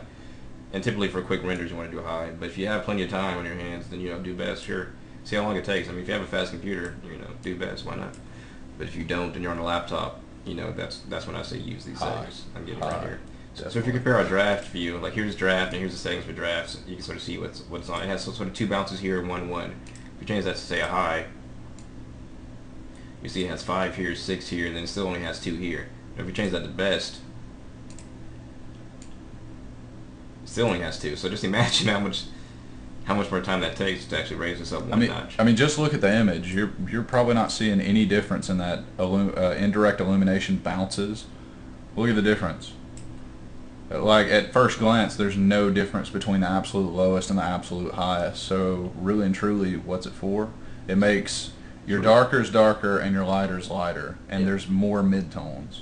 So the higher that number is, the more, it's basically the more mid-tones you have. So instead of having 3, basically you might have 4 or 5, but it does slow everything just way down. It's essentially the accuracy of the image. Yeah. So you're really doing hard tests, to really see how much light goes to that space. Maybe a controlled, wall test of just like a small 10 by 10 or something like that. You can do like all best settings and just see how that light plays in the space. But if you're just trying to do, a generic render of how the space might look, you don't want to go into, high amounts of bounces and things like that. So now, what we can do is copy this high to a custom, and then we can sort of take the high settings and just adjust them a little bit if we wanted to, like raise the anti-alias, which gives you a better image with not much added time. You maybe do a few more. Reflections are going to raise your time up a lot too. So reflections kill it, but reflections can look sexy. You could turn a lot of the other stuff down and bump your reflections up. Yeah. If you're trying to emphasize an actual like glass corner or something, how or maybe like a sunshade, how it actually works. You're gonna definitely want the reflections, refractions, all that up, but you could turn the actual model precision down. Or if you're doing like a frosted glass, you want this to be a little bit higher because you want it to have that nice soft glow behind it, not a hard, blotchy image. But essentially, you're going to want to stay on your preset settings. I haven't really changed them too much. I changed a little things on high and then maybe render, but it typically has the best settings already prepared for you. So, all right, so there's that. You can always play around with that and see what does what. Another thing to keep in mind is your type of materials that you have in the project. If you have, say, an opaque, wood material or an opaque concrete, it's going to render a lot faster than, say, a glass, which has reflections, or even a frosted glass, which has a bumpy reflection, versus a perforated steel, which has a million holes. It has to sort of calculate light going through. So depending on the amount of cutouts or the amount of reflections that a material takes, depends on how much longer your rendering is going to take. So there's a lot of glass in your space, and a lot of like, say, frosted glass and stuff like that is going to be a lot longer render versus just a all concrete massed building with just one little window. It's going to be a quick render. So Ta-da. versus these blinds with a million little slots in them where they have to calculate every single light ray that goes through it. It's going to be a longer render. So let's just keep going here. So here's your output settings.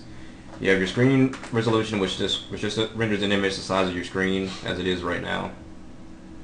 Then you have printer, where you can actually tell it how many DPI you want. So you can do 300, 150, 600. You can even type in your own amount. Say 900 DPI, which I don't know why you would ever do something like that. If you wanted to. That's just computer test. That's what it is. You can also type in, whatever you want. Sometimes I'll do like a 200 or something like that if I just want something halfway decent. But you'll see down here, it gives you your width and height, which don't exactly change. That it's just your number of pixels that change. If you want to actually change the width and height, you have to go to what we discussed earlier and actually go to your size crop and change that there. What you do want to pay attention to, though, is your uncompressed image size. You want to keep this around 10 megabytes, I've seen typically. Let's say if you're using a laptop. If you're on like a beast computer, you can go up higher than that. But if you're on a laptop, I try to keep it around 10 megabytes on high setting to get, an hour render or something like that, or a decent time. So moving on here, we're really running out of time here, so it's not much else to go on. Go over here, so we'll wrap this up pretty quickly. There's a couple light schemes as well. There's interior sun only, which would be this scene here, because we're on the inside of the building and we're going to use some natural light to light the space. And then there's exterior sun only, and then there's sun and artificial, and then just artificial. Now the fastest one out of this would be the exterior sun only. The second fastest would be the interior sun only. Now I get slower and slower as we go here. Your exterior sun and artificial will be faster than your interior sun and artificial, but both of those are about the slowest you'll ever get, because it takes a long time to calculate the sun plus the number of artificial lights, which is another thing to pay attention to. Your number of lights in the scene, because that's another light source I have to calculate all the reflections and bounces for. For every light you add, if you had a 5-minute render without a light and you put a light in, you're looking at a 10 to 15 minute render. and then your next light goes up to 20 or 25 minutes. So you add 5 to 10 minutes on like a medium to high quality 150 DPI setting, depending on your computer. You can get a little bit faster. But lights kill a project, but they can make or break an image. So yeah, but you can also have some nice lights. Like the image here, I can't remember how long this one took, unfortunately. But you see there's about 1, 2, 3, 4, 5, 6, 7, 8, 9, 10, 11. I meant to find this project so I can show you guys all the lights and stuff, but there's a bunch of lights in here, plus some fill lights, which you can't see, of course, to brighten up that space. But you see that it's also just a nighttime shot. It's not night and the sun, because the sun will almost double it as well. So if you're doing lights, just do lights, and it'll be a lot faster. Don't try to do lights and sun. I mean, I have done one before, but it takes a little bit longer. But they can be really nice as well too. So I guess it all depends on how much time you have. But if you're trying to do quick stuff, you know, you're going to want to stick with your just sun only renders. I mean, a pretty good example of how crazy it can be is if you look at the blog we're talking about on the website, that Sync Design blog. That Sync has 2 lights in it, just 2 fill lights. But it's rendered as a sun and artificial shot just on cement, and that still takes 20 minutes. And my computer is no slouch, and that's still 20 minutes. So a laptop, that's just one object. Yeah, a laptop, you're looking at 2 hours easily for that same image quality. So yeah, lights kill it, it. Yeah. Okay, so what else we have here? Lighting done, sun settings. Right now, this is where you want to actually change the way the sun looks into space. I think I figured out why I couldn't change my sun settings. That's because I'm in consistent colors, which has no shadows or sun. If I change that, there we go. It's actual, to a view that actually shows shadow, I'm actually going to do hidden line and then just turn on my shadows. So I can start to see how the sun plays. This is where I'll start my image, so I can see, is there a lot of light coming in? Yeah, that looks good. Looks like we have a lot of light bouncing in here. So it'll lighten up that whole space. You don't want an image, let me go to my sun settings. Here's a way to do it without hitting SU. You can click this little sun at the bottom of the screen. Click that, go to sun settings. You can sort of adjust these to be what you want to. I already have sort of the best time, which is 9 a.m., but let's say we wanted to do like 12 p.m. You'll see that not much light actually comes in because the sun's a lot higher. There's still a lot of light coming in. Don't let this get you confused, but there's no like light patterns on the ground, which can be really cool looking if you have actual sun actually coming into the space. There's no sexy anomalies that are going to be created by just indirect light. Though that is what you want in most of your projects, is indirect light, not direct light coming straight into the space. But even if it was an accident, put that light in there. But you can change the time here and see it change on the project itself. So 3 p.m. hit apply. You can see the sun starts to move around. Then another thing you'll start to figure out with your renders is a morning, a sunrise in Revit is different than a sunset. The actual color it's using to bounce is different.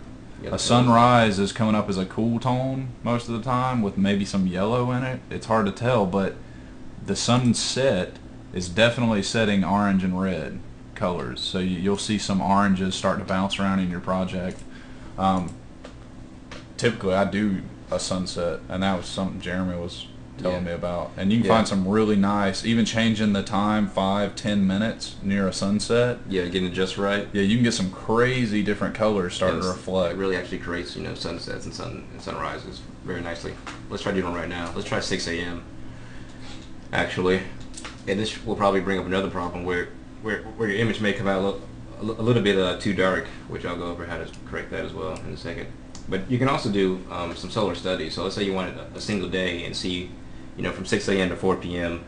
what the sun will do. You can do sunrise and sunset.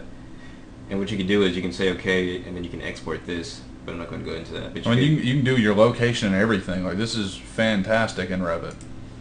This is where it bothers me that teachers say you have to use the Heliodon. The Heliodon is only correct within like 8%, and it says it all in the guy's book. Heliodon is like correct between 5 and 8% of the time. Or it's not exact. Like, you can get 23.5, but you can't get 23.67 degrees on the Heliodon.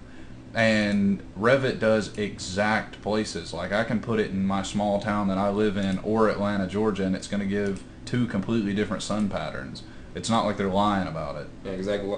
Latitude and longitude, all those things. Or you can go on the map here, which is pretty cool. I didn't have this in the last edition. It's actually Google sponsored now. Sweet. And you can sort of click where the house is. This one is apparently in Boston, so I'm not going to change it, but you could easily change that to whatever you wanted to. You could even say city list, and then just choose the city you're in, or list the latitude and longitude. This is just one of those things. I'm sorry. This is going to be correct 99.9% of the time. So it will give you... Not the hill they done. Yeah, so these are actual studies of exactly what the sun will do at exact times. You can always go to Steele, summer solstice,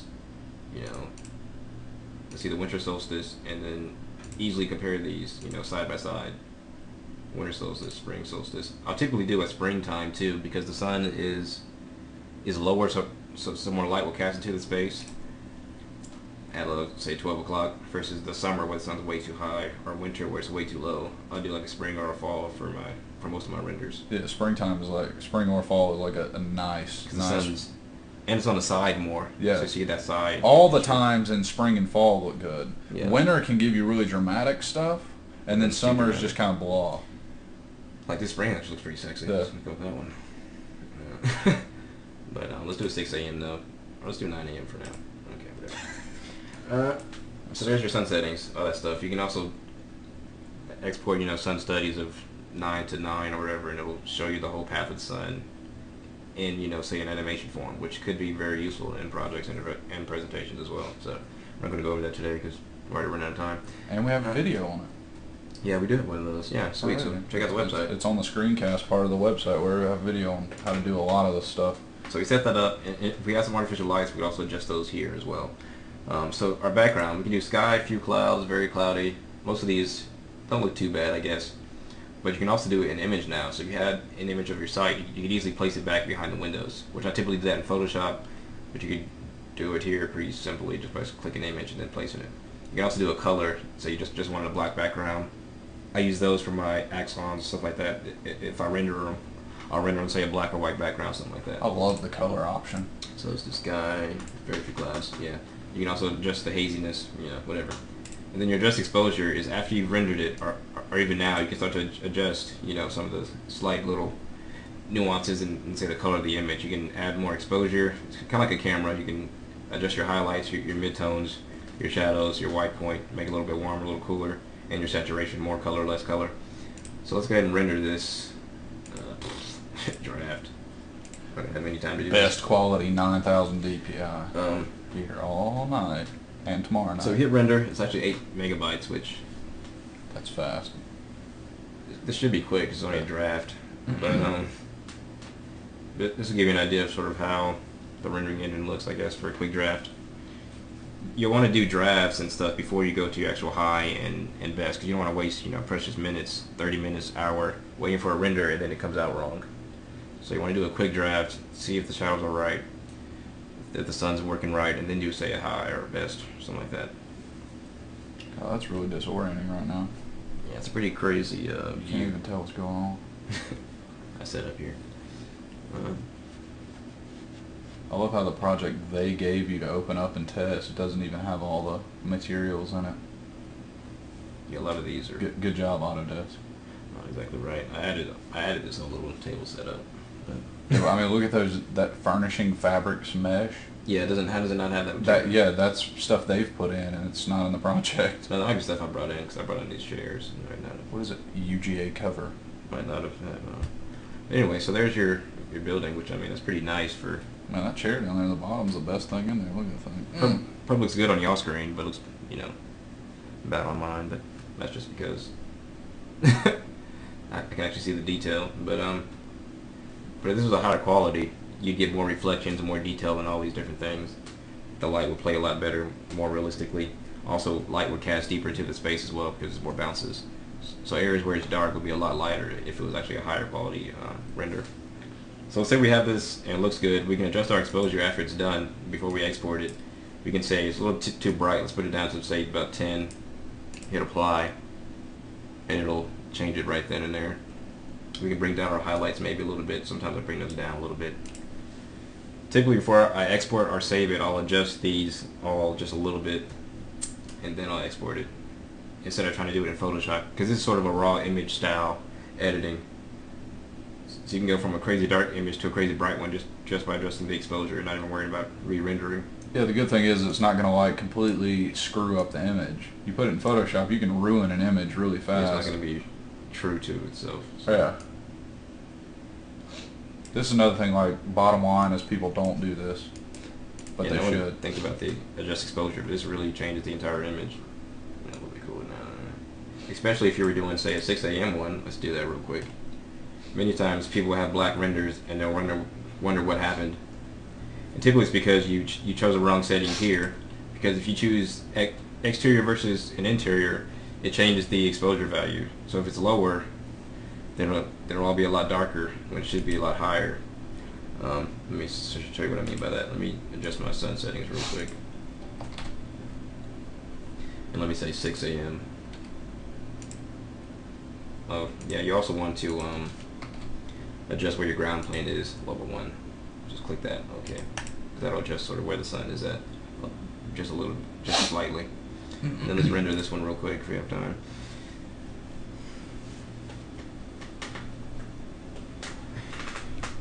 And so is there any questions while we wrap up here? I know some people had to leave and stuff because I'm trying to get as much in as I can. That's why I'm talking so fast. We're going over things a little quicker and stuff like that. But will the videos that you have remain active to be available to us as we work on the project? Right now, all the videos, as of right now, are off of SendSpace. They're off of everything we were using because nobody was really downloading them. We got 12 people in this class, and we would get 2 or 3 downloads a week after the project was, that we finished these renderings. So basically, what we're going to do is we're going to go back and finalize everything, and then we're gonna resend a whole batch of emails that will have every single link. And I'm going to keep them active for 1 week, and then I'm deleting them all. Because the longer they stay active, the more possibility of a torrent finding them and somebody else downloading them that just happens to know that we're doing this. And I don't want that. So right now, there's no downloads. So if you try to click an old link, it's not going to bring you anywhere. It's probably going to tell you that it doesn't exist. So, yeah, but as soon as we finish, I would say production now is what we're about to head into.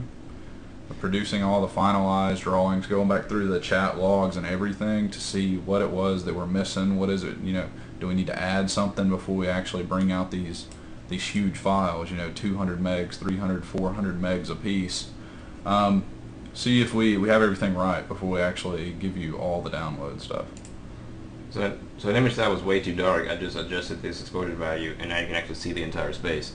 Of course, it's a horrible quality because it's draft, and because it's low light, it didn't really figure out how all that light sort of works. But if that was a high quality render, it still would look very nice. So it looks like there's 1,000 lights in there now, which is basically how they calculate, I guess. So always remember that little tool right there. All right, so and there was questions about depth of field. Yeah, all right. There is actually a depth of field in it. You have to just, if I was really close to this rail and something's really far away, you could see the depth of field. I've seen it before in like 1 or 2 of my images, but no, there is no settings to sort of adjust that or anything like that, and it's a very slight depth of field. It's not, but what you can do is easily export it to 3D Studio and easily adjust the depth of field in there. So that's another reason for exporting. Like I said, you have a lot more control in, say, a 3D Studio if you know how to use it than you do here. This is really for those who want a quick, good looking, not much time wasted image. Unlike some people who want to spend hours on one image. Just kidding. Which I will, but so I'll bring it into 3D Studio or something like that. Yeah, no, who does that? So, who spends half a day on an image? Here we can, moving on here. So once it's done, you can save the project. That's one way to do it. So I'll save it as Balcony 1, and I will save that here under my renderings. So there's some I have under here. Another way to do it is to export. If you don't save it to in the project and you don't export it and then you close out, you'll just lose that render. So make sure before you close this dialog box, you either save it to the project or you export it. So I'm going to say export, and what it'll do is it'll ask me what type of image I want. I can say bitmap, I can say JPEG, I can say PNG. the thing I do sometimes, often, is use a TIFF, which is a better quality image, and also has sort of the alpha layer, which is the background layers. So you can take out the background to apply your own images in Photoshop if you wanted to, which is essentially what I had to do before they had the place in your own image option, which is still usually better to do it in Photoshop anyway, because you have a lot more control to sort of put in your own image in the background. Yeah, that putting the image in the background thing, it works some, but the fact of the matter is you still have to know how to edit the image that you're putting in, right? So you might as well do it in Photoshop. I did a whole shrew of test on a skyscraper because you always have to, like, you know, end up cutting out the place your building goes in if there's crud in the way, and then you set your building down in that lot. Yeah. To make it look like it already exists there, and you can use that image configuration to actually do that for you. But just moving it, 0.1 inch seems like it moves it way too much. So it takes a little bit of getting used to. I played with it for hours and wouldn't even begin to tell you how to use it properly. Yeah, I mean, it's kind of useful if you're doing like garbage projects with generic backgrounds. I mean, for like companies and stuff like that. But yeah, I mean, like, the perspective's always going to be off unless you know what's going on. You might as well do it in Photoshop. But anyway, so that's when I would do a TIFF file and then just take off that alpha layer to delete the background. So I can just save this wherever I want to, desktop, save, and now I have that image saved to my desktop. And I can also save it to the project as well. I can click that here at the bottom and change it from show the model to show the render. So I can see the model and then go to render, whatever. So there's that. Now if you go to my renderings, you'll see the ones I've already created. I got some garbage ones in here. There's an aerial, some green grass. There's a fireplace high quality that they rendered for you versus... That's a terrible pattern though. Versus a low quality. Yeah, I don't really like that stuff. There's no bump on that pattern at all. It just looks like all the brick and stone are the same. Ground approach. There's just a few that either comes with it or this comes with it because it's not you can't see my stuff in there. It's the old one. Yeah, garbage chairs. We put some sections. It's a section perspective they rendered. Structure. You did that one though. Yeah, I did that one. That's right. There's another one. I thought I had I replaced it. Yeah, make sure you name it something different or replace your other view. Because I had one of this that was actually rendered halfway decent, but I just replaced it with the new one I just rendered. So there's that. Alright, so let's just talk about exporting very quickly. I know if some people need to leave, you can go ahead and do that. But I'm just going to go over just so we can wrap this up. I mean, it's the last class. We got to go to the end. So exporting. There's a couple different formats that you can export things at. Just make sure if you want to export a 3D view, you have to be in a 3D view, if that makes any sense. So if I need to be in a 3D view, so let me go to like a 3D view like this one, an Axon or anything like that, and then export it in order to have it actually be a 3D file. So if I want a 3D CAD file, I have to go to a 3D view, and then I can go and say a DXF file, and it'll be a 3D CAD file. I can also go and say FBX file, and it'll be a 3D Studio Max file, which I can easily bring into 3D Studio, and like straight in, like materials and everything. You better be able to bring it straight in. It's the same company. Yeah, no, they keep it, making it better. I can also export images, and I'll go over that real quick just to show you about scaling. So let's say we had level 1 plan, and it's at 1 to 50, which I don't even know what that is. Let's just do 1 to 1. The people at Autodesk aren't architects, so go 1 to 50. So if I wanted to export this to scale, there's a couple ways to do it. You can do a CAD file, which will export 1 to 1, bring that into Illustrator, and then play with it there. Another way to do it is actually to export an image file, which is what I'll do typically. So I'll export this as an image. So I'm just going to go through that process for you here. But it's a certain thing you have to pay attention to when you're trying to keep the right scale.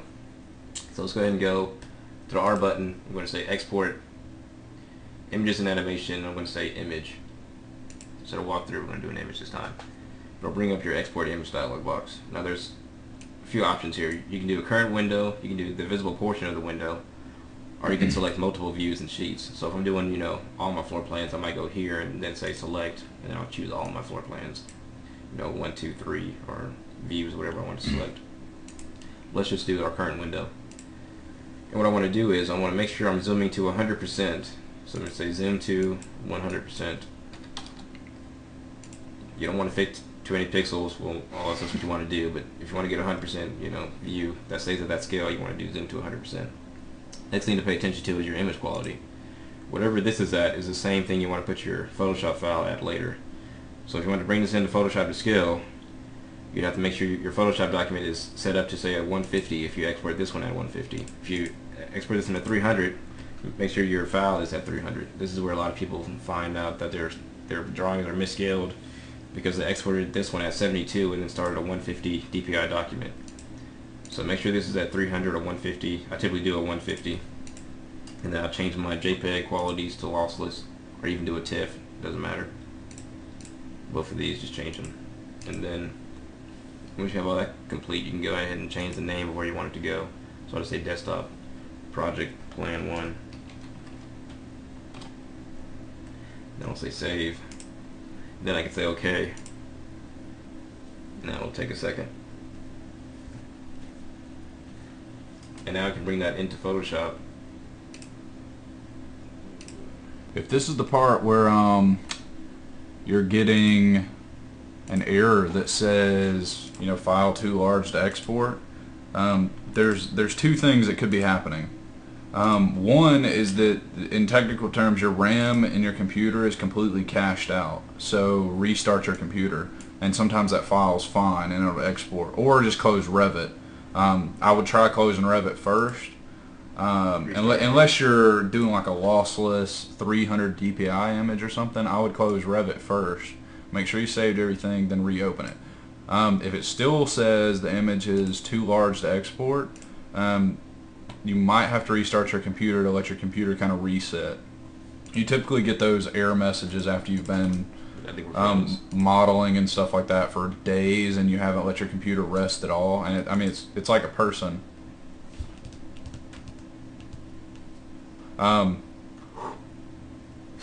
It's like a person. Like if you stayed awake for days, you know, you would crap out too. So yeah, let it rest, and then typically it'll work. So I'm not going to use Photoshop because it seems like it's trying to crash. So it's going to close that. But just bring it in there and make sure your document is at 150, and you should be fine as far as scale is concerned. So Jeremy's computer needs a rest right now. I need a new computer. Period. Also, one thing to note when exporting to 3D Studio. So we're in our 3D view, and we're trying to export to 3D Studio. If you want to hide things to not be exported, you use your same thing we used before, and that's your visibility graphics. So if I go to VG and hide things here, like say my floors and my walls, or whatever, and I say OK, and then I export it, it'll only export this stuff and not the stuff I hid. So in case you wanted to break up your file, in case it's too large or something like that, that's one way to do it. There's also, whatever you section off as well, I believe, will also not be imported. So if I cut it right here and export that, it will actually just export this section view, which is pretty cool. If I just wanted this section to be in 3D Studio, I could do that as well. So one thing he does kind of bring up when he said that, the VG button is not the same. The visibility graphics is not the same as selecting an element and hitting HH or hiding it. Like if he hits HH right now and exports this image, that wall is still going to show up that he just hid. Is it bigger? Let me hide this. So it's not the same, but some people go through and they'll HH 1,000 things that they don't want to show up, and then when they export it, all of it's there, and it's because you have to take it out in the visibility graphics, not just with a simple, you know, temporary hide. It's two completely different things.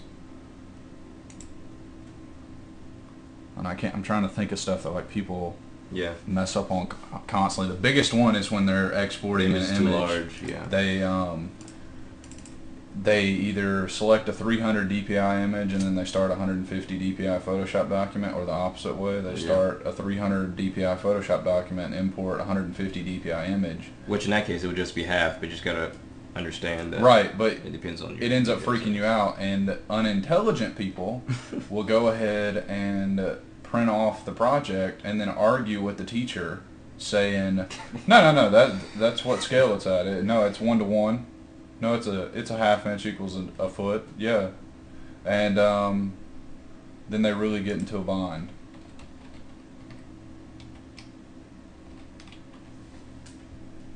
So. Yeah.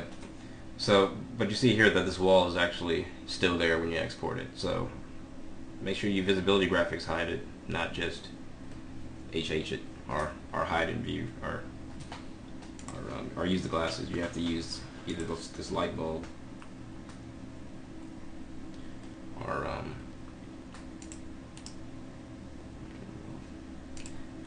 or your visibility graphics. So that's how you hide things to not be exported. Same thing for plans or sections, whatever you're trying to export. If you want to hide something, make sure you hide it.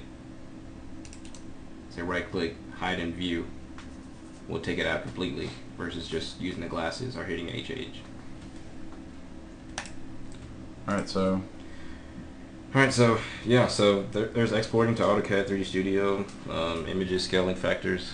If there's any other questions, I think we pretty much covered a lot of what I wanted to cover. So this is literally the last webinar in our series, and I mean we skipped a lot of stuff.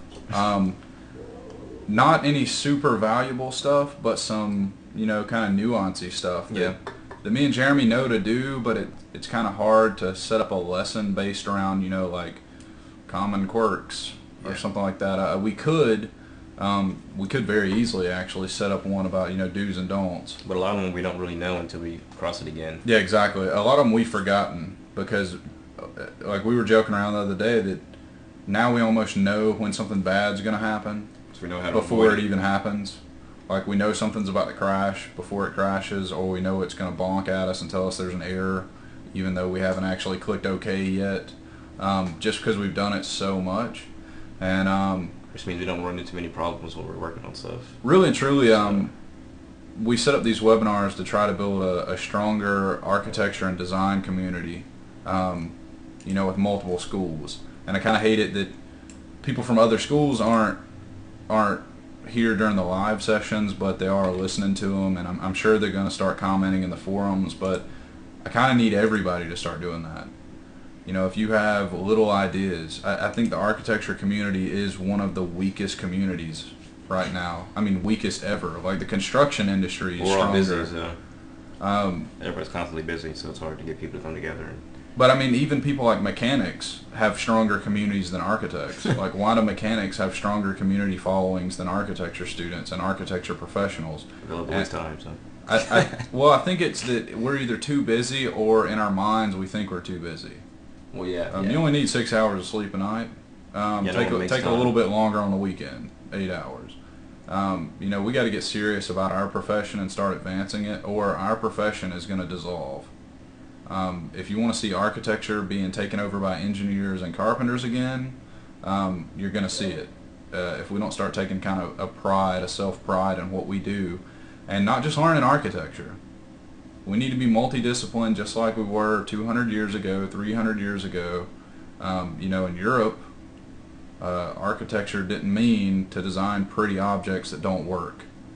Architecture was somebody that started out as a master craftsman in construction, stoneworking, something, and then developed his talents to be an architect. And now we don't do that. I come from a construction background, and I would say maybe 1 of 50 in our school are like that, which is kind of difficult. I get the shaft a lot of times, because I argue about code and stuff. But I know the code, and sometimes the teachers don't know the code, and they're trying to bring up a null point. But I think we need to start building our community back, and there's not really any places online right now that have a community that's trying to learn for itself. So if you really want to see our major, and in turn your job and your paycheck take off, and that the world start taking a reverse turn, instead of going in the crapper now, we start developing things that are more affordable, more efficient, then we got to do it for ourselves. If it's not done in our generation or the generation after it in school, the 5th, 4th, and 3rd years right now, we can see things take a really bad turn, and we're not going to be able to do anything about it. So, really stay active, even if it's just that you want to come in and do a forum post, about a topic you're having trouble with. I'm starting to expand the forum every day on the website. A forum's a good way, not a great way, a good way to kind of get your point across and kind of vent like this. I've been playing around with other ideas. Money is the main issue, but But yeah, the class doesn't stop here. We Yeah. still want you guys to come with questions and comments and suggestions and images and stuff like that on the website and personally. So Yeah, if you don't necessarily know, like I'm not a great writer, but Jonathan Ferris is a pretty great writer, I would say. I think his ego probably goes up when I tell him that. But we need to grow the community online is what I'm getting at. So the only way we can do that is for everybody, not just me and Jeremy. It's not a Revit community. It's an architecture and design community. That's what our name suggests. Arc Design Labs means that it's architecture and design labs. We experiment. We're growing on our own. So, you know, I'm kind of hoping these 11 or 12 people that are taking the webinars now are kind of like the core group that help us grow our community. And we don't want to make money off of this necessarily. We just want to be able to have enough money to where we can give back to the community and not feel drab by doing it. So if y'all have an idea for something and y'all don't have the time, that the website has enough financial backing that me and Jeremy can take, you know, 4 or 5 hours out of our day and not be completely screwed by doing that. So if there's something you need, a family, a component, it doesn't have to be Revit. You know, me and Jeremy have opened up probably every program anybody will ever talk about. I've opened up programs that people don't know, people have never heard of, and used them already. I'm not going to mention them here because you might. So yeah. Then you might learn it. But yeah, forum. If you want to post a blog, if you have a cool blog idea, send it to one of us. We'll put it up.